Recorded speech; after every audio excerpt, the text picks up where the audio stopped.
Hello students, स्वागत है आप सभी का उत्कर्ष नर्सिंग एंट्रेंस एग्जाम चैनल पर। और आज के इस 10 मिनट सीरीज के अंदर जो टॉपिक हम लोग डिस्कस करने वाले हैं वो है स्टूडेंट्स कैंसर के बारे में, या जिसे कर्क रोग भी कहा जाता है।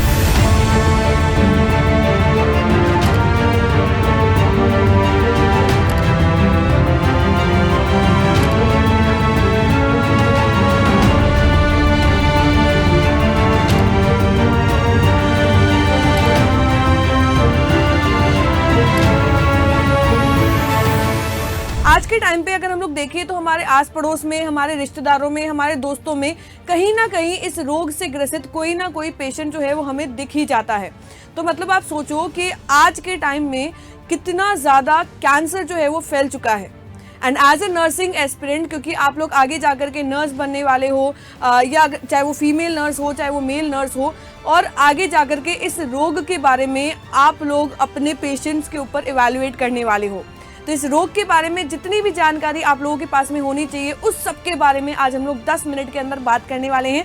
साथ ही साथ आपके सिलेबस का ये एक बहुत ही महत्वपूर्ण बिंदु है और इसके ऊपर हर साल एक प्रश्न जो है वो बनता ही बनता है। तो आज के इस 10 मिनट के सेशन के अंदर हम लोग एक प्रश्न जो है वो अपना क्लियर करते हुए जाएंगे एग्जामिनेशन पॉइंट ऑफ व्यू से। चलिए बात करते हैं कर्क रोग होता क्या है, कैंसर जो है वो होता क्या है। सबसे पहली बात तो अगर हम लोग नॉर्मल सेल्स की बात करें, अगर हम लोग सामान्य कोशिकाओं की बात करें, तो सामान्य कोशिकाएं जो है वो नियमित तरीके से विभाजन करती है, यानी कि अपनी संख्या को बढ़ाती है। पर सबसे महत्वपूर्ण फीचर जो है, सबसे महत्वपूर्ण जो गुण है, लक्षण अगर आप लोग कह दो कैंसर सेल का, तो वो है कि ये अनियमित विभाजन करती है, यानी कि कोई भी ग्रोथ के ऊपर कंट्रोल नहीं होता है। एक बार कोशिका ने विभाजन करना चालू कर दिया तो वो ग्रो करती ही जाती है, करती ही जाती है, करती ही जाती है।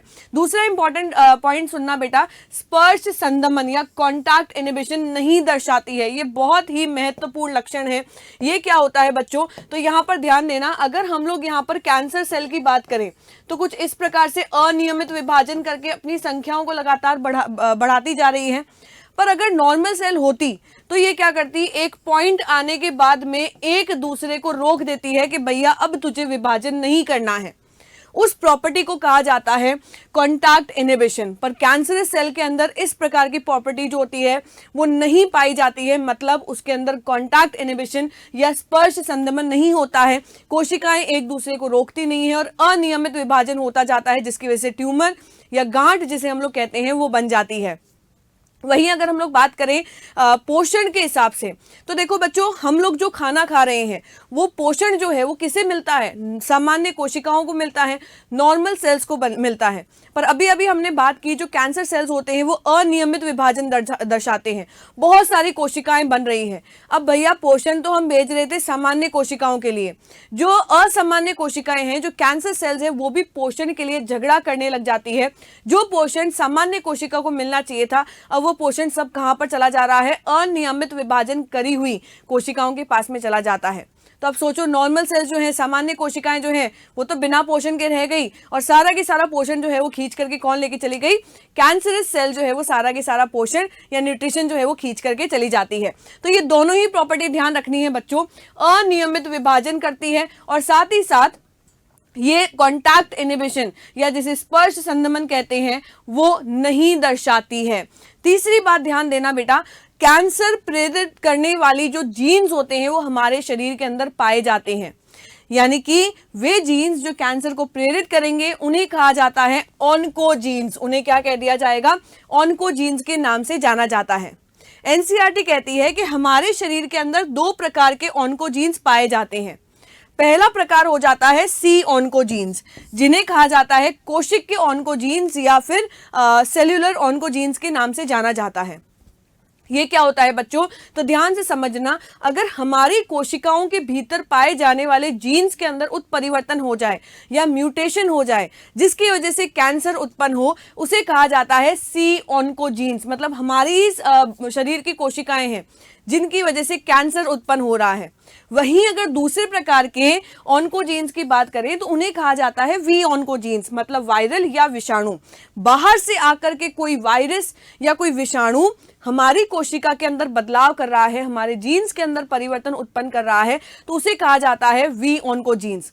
तो सी ऑन्कोजीन्स में तो हमारे खुद के ही शरीर की कोशिकाओं की वजह से कैंसर उत्पन्न हो रहा है, और वी ऑन्कोजीन्स का मतलब होता है कि बाहर से कोई विषाणु आकर के कोशिकाओं के अंदर पाए जाने वाले जीन्स के अंदर परिवर्तन उत्पन्न कर रहा है या म्यूटेशन कॉज कर रहा है, तो उसे कह दिया जाता है वी ऑन्कोजीन्स। आगे अगर हम लोग बात करें कार्सिनोजेंस, मतलब ऐसे कौन से पदार्थ होते हैं जो इतनी भयानक बीमारी यानी कि कैंसर को उत्पन्न करते हैं। उन भयानक पदार्थों को कहा जाता है बच्चों कार्सिनोजेंस, उन्हें कह दिया जाता है कार्सिनोजेंस। और कार्सिनोजेंस का मतलब होता है कैंसर प्रेरित करने वाले कारक या फिर फैक्टर्स, यानी कि जिसकी वजह से कैंसर जो है वो उत्पन्न होते हैं। कौन कौन से होते हैं, तो चलो सबसे पहले बात करते हैं। 3 प्रकार के कारक होते हैं, 3 प्रकार के फैक्टर्स होते हैं। सबसे पहला होता है फिजिकल या फिर भौतिक। फिजिकल फैक्टर या फिर भौतिक कारक जो होता है उसमें हम लोग बात करते हैं विकिरण की या रेडिएशंस की। आप लोगों को पता है कई बार जब हम लोग एक्सरे कराने के लिए जाते हैं तो वहां पर बाहर साफ साफ लिखा हुआ मिलता है कि इससे दूरी बनाए रखें क्योंकि इससे निकलने वाली किरणें जो है वो हानिकारक है। तो वही एक्सरेज, वही गामा रेज जो है वो हमारे शरीर के अंदर कैंसर उत्पन्न करने की क्षमता रखती है। तो पहला कारक जो है या पहला फैक्टर जो है वो तो हो जाता है विकिरण या फिर रेडिएशंस, जैसे कि एक्सरेज और गामा रेज। दूसरे प्रकार का कार्सिनोजन जो होता है वो केमिकल होता है या रासायनिक होता है, और इसके अंदर अगर हम लोग एग्जाम्पल की बात करें, सबसे ज्यादा कैंसर फैलाने वाला जो रासायनिक पदार्थ है वो है एन नाइट्रोसोडाइमिथाइलिन। आप लोगों ने देखा होगा कि कई लोग जो हैं वो तंबाकू चबाते हैं, कई आजकल का यूथ जो है वो फूफू करता है यानी कि सिगरेट पीता है। उस सब में क्या पाया जा रहा है बेटा, टोबैको पाया जाता है, हानिकारक है बेटा। पाउच के ऊपर साफ साफ लिखा होता है कि ये कर्क रोग उत्पन्न कर सकता है, पर काफी बार जो लोग इसे कंज्यूम करते हैं, जो लोग इसे खाते हैं, वो इसके ऊपर ध्यान नहीं देते हैं और अपने जीवन को खतरे में डाल देते हैं। तो वही तंबाकू, वही रासायनिक पदार्थ यानी कि एन नाइट्रोसोडाइमिथाइलिन जो होता है वो बहुत ही ज्यादा हानिकारक है और कैंसर उत्पन्न करने की क्षमता रखता है। तीसरा कारक जो है वो आ जाता है बायोलॉजिकल या जैविक। बायोलॉजिकल या जैविक पदार्थ जो होते हैं जैसे कि वायरस हो गए, ये क्या होते हैं बेटा, अभी अभी मैंने आप लोगों को बताया था कि वायरस जो होता है वो हमारे शरीर के अंदर जा करके, हमारे कोशिकाओं में प्रवेश करके हमारे जीन्स के अंदर उत्परिवर्तन उत्पन्न कर सकता है, म्यूटेशन कॉज कर सकता है। तो वायरस भी क्या है बेटा, एक प्रकार के कैंसर उत्पन्न करने वाले कारक होते हैं या फैक्टर होते हैं। ये तो बात हो गई कार्सिनोजेंस की, यानी कि जो कैंसर उत्पन्न करते हैं उन कारकों की। अब बात करते हैं ट्यूमर की। जब हमें कैंसर हो जाता है, जब अगर किसी भी प्राणी को कैंसर हो गया तो उसके अंदर क्या होगा बेटा, अनियमित कोशिकाओं का विभाजन देखने को मिलेगा, जिसकी वजह से ट्यूमर बन जाता है। अब देखना बच्चों, ट्यूमर जो होता है वो 2 प्रकार का होता है। पहला प्रकार होता है बेनिग्न ट्यूमर। जब कैंसर की शुरुआती अवस्था होती है, यानी कि जब नया नया ताजा ताजा जब कैंसर बनना चालू होता है, जब वो ट्यूमर एक ही स्थान पर रहता है, इधर से उधर नहीं फैल रहा है, तो उसे कहा जाता है बेनिग्न ट्यूमर। ये क्या है बच्चों, तो ये कैंसर की प्रारंभिक अवस्था होती है। साथ ही साथ कैंसर सेल्स जो होते हैं वो स्थायी होते हैं, यानी कि लोकलाइज्ड होते हैं, एक ही स्थान पर पाए जाते हैं, एक स्थान से दूसरे स्थान पर नहीं फैलते हैं। तो अभी तक तो क्या है बेटा, फैलना प्रारंभ नहीं हुआ है, हम उसे सर्जरी के द्वारा हटा सकते हैं, हम कीमोथेरेपी के द्वारा, रेडियोथेरेपी के द्वारा उसे निकाल सकते हैं। अभी तक तो हम सेफ जोन में हैं। पर जरा सोचो कि वही कैंसरस सेल जब एक स्थान से निकल करके दूसरे स्थानों पर फैलना शुरू कर देती है, तब उसे कहा जाता है बच्चों मैलिग्नेंट ट्यूमर, मतलब खतरनाक स्थिति आ जाती है, अनकंट्रोलेबल ग्रोथ हो जाती है, अब हमारे कंट्रोल में नहीं है।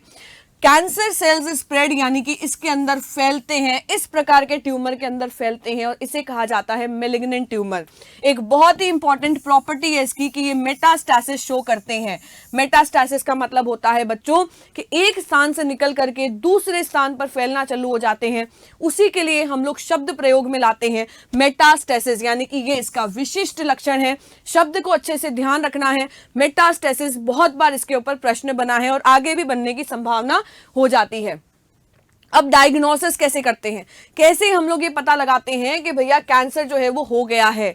तो पहला पहला आ जाता है बेटा सर्जिकल मेथड, यानी कि चीर फाड़ वाला काम। और चीर फाड़ वाले काम के अंदर, सर्जिकल मेथड के अंदर सबसे पहला और सबसे कॉमनली काम में लिया जाने वाला जो आता है बेटा, वो आता है बायोप्सी, जो कि एक हिस्टोपैथोलॉजिकल अध्ययन होता है। ये क्या होता है, तो जैसे ही हमें पता चला कि हमारे शरीर में कहीं गांठ हो गई है, हम क्या करते हैं, डॉक्टर के पास में जाते हैं, डॉक्टर उस गांठ को निकाल देता है और आगे उसको लैब्स के अंदर, लेबोरेटरीज के अंदर उसको भेज देता है अध्ययन करने के लिए कि क्या ये गांठ जो है वो कैंसर की है या कोई अन्य गांठ है। तो इसे कहा जाता है बायोप्सी या हिस्टोपैथोलॉजिकल अध्ययन। ये सिर्फ एक ही ऐसा मेथड है जो सर्जिकल है, इसके अलावा ये तीनों ही जो हैं ये नॉन सर्जिकल मेथड्स होते हैं। उसके अंदर सबसे पहले आ जाता है रेडियोग्राफी। देखिए बच्चों, रेडियोग्राफी का मतलब होता है कि हम लोग एक्सरेज को काम में लेकर के, विकिरण को काम में लेकर के, यानी कि रेडिएशंस को काम में लेकर के हम लोग ये पता लगा सकते हैं कि कैंसर जो है वो है या नहीं है। इसे कहा जाता है 2D इमेज, यानी कि जो हमें इमेज मिलती है वो 2D फॉर्म में मिलती है। अगला आ जाता है सिटी स्कैन, जिसे कंप्यूटेड टोमोग्राफी भी कहा जाता है। इसके अंदर भी हम लोग विकिरण का ही प्रयोग करते हैं, रेडिएशंस को ही काम में लेते हैं, जैसे एक्सरेज। इसके द्वारा हमें 3D इमेज मिल जाती है ऑर्गन्स की, टिश्यूज की। मान लो हमें लंग्स की पूरी 3D इमेज चाहिए, तो उसके लिए हम लोग काम में लेंगे सिटी स्कैन। तीसरा जो तरीका है डायग्नोस करने का, वो आ जाता है MRI, जिसे कहा जाता है मैग्नेटिक रेजोनेंस इमेजिना। इसके अंदर हम लोग विकिरण का प्रयोग नहीं करते हैं, ये गैर आयोनाइजिंग विकिरण होता है।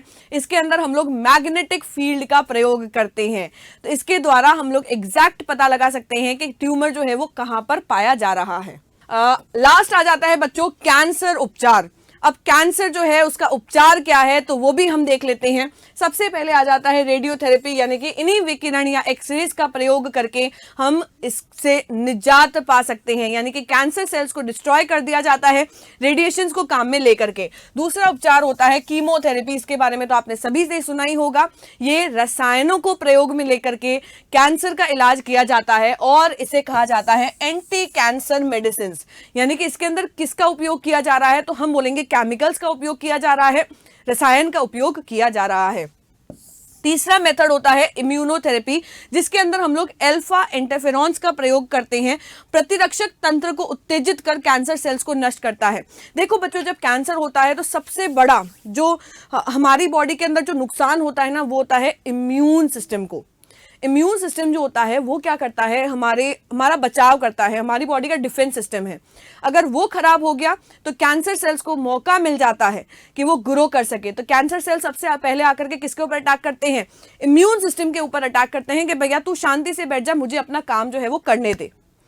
तो इसी एक तरीके से, यानी कि इम्यूनोथेरेपी से हम लोग क्या करते हैं, उसी इम्यून सिस्टम को वापस से हम लोग उठाते हैं कि भैया तुझे उठना है और जाकर के उन कैंसर सेल्स को नष्ट करना है, जिसके लिए हम लोग काम में लेते हैं अल्फा इंटरफेरॉन्स। तो यहाँ पर ध्यान देना बच्चों, रेडियोथेरेपी के अंदर हम लोग विकिरणों का प्रयोग करते हैं, कीमोथेरेपी के अंदर हम लोग रासायनिक पदार्थों का प्रयोग करते हैं और इम्यूनोथेरेपी के अंदर हम लोग अल्फा इंटरफेरॉन्स का प्रयोग करते हैं। तो ये जो सारी बात थी वो लेकर के थी कैंसर्स के बारे में। तो आई होप सो कि वीडियो जो है वो आप लोगों के लिए बहुत ज़्यादा इन्फॉर्मेटिव रहा होगा और आगे जाकर के आपके एग्जामिनेशन की तैयारी के लिए बहुत ज़्यादा काम में आने वाला है। Thank you for watching. कल मिलते हैं वापस से ऐसे ही कुछ इंटरेस्टिंग टॉपिक के लिए, तब तक बने रहें इस चैनल पर। Thank you.